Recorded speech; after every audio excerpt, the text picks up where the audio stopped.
বর্তমানে এই উপমহাদেশে আমরা একটা কঠিন সময় পার করছি। এই রাষ্ট্রগুলো 8টি দেশ। এই কঠিন সময় আমরা একটি জোটের খুবই প্রয়োজন, আঞ্চলিক জোটের।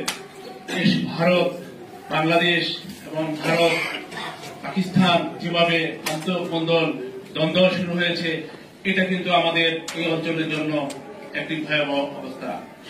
এই ঠিক প্রতি বছর আমাদের শীর্ষ সম্মেলন হয়েছিল আঞ্চলিক জোটের, যার মাধ্যমে এই অঞ্চলে আমরা দেখেছি একটা ধারাবাহিকতার শান্তি শৃঙ্খলা বজায় ছিল, রক্ষা ছিল। হঠাৎ 2014 সালে লাস্ট নেপালে যে শীর্ষ সম্মেলন হয়েছিল, এরপর থেকে আর এই 10 বছর কোন শীর্ষ সম্মেলন আমরা দেখিনি।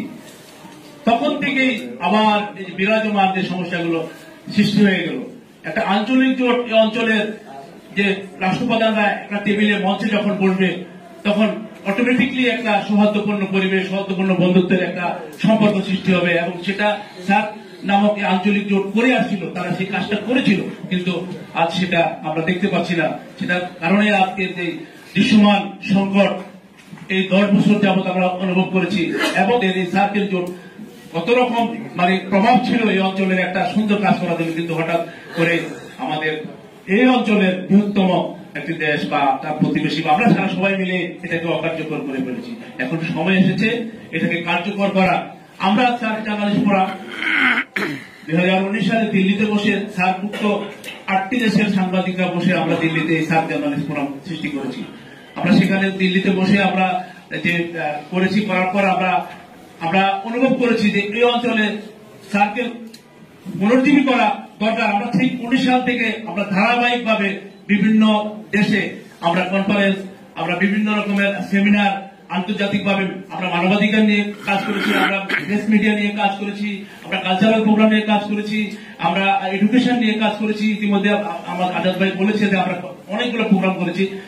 তারই ধারাবাহিকতায় আজকের এই প্রোগ্রাম, আজকের এই সেমিনার। আমরা চাই আজকের এই সেমিনার থেকে সার্কেল পুনর্জাগরণ হোক এবং এই এলাকায় শান্তি আবার পুনরায় ফিরে আসুক। আমি দুই একটা কোথাকার গন্ডগোলের চিত্র দেখে সেগুলোর উপর ভিত্তি করে আমাদের যে অশান্তি, এতে কার বেশি ত্রুটি হবে? আমাদের পার্শ্ববর্তী বন্ধু ভারত এই অঞ্চলের নেতৃত্ব দিবে, কারণ উনি তো ভারত ওয়ার্ল্ডের নেতৃত্ব দিবে। আমরা চাই সে ওয়ার্ল্ডের নেতৃত্ব দেখ। G20 মতো এত বড় জোটের উনি প্রেসিডেন্ট, ভারত প্রেসিডেন্ট, তাহলে ওয়ার্ল্ডে রাশিয়া, আমেরিকা, চায়নার সাথে তারা প্রতিদ্বন্দ্বিতা করবে। আমাদের প্রতিবেশী দেশগুলোর সাথে তারা এভাবে সংকট লাগিয়ে রাখলে তাহলে কিভাবে তারা বিশ্বের নেতৃত্ব দিবে?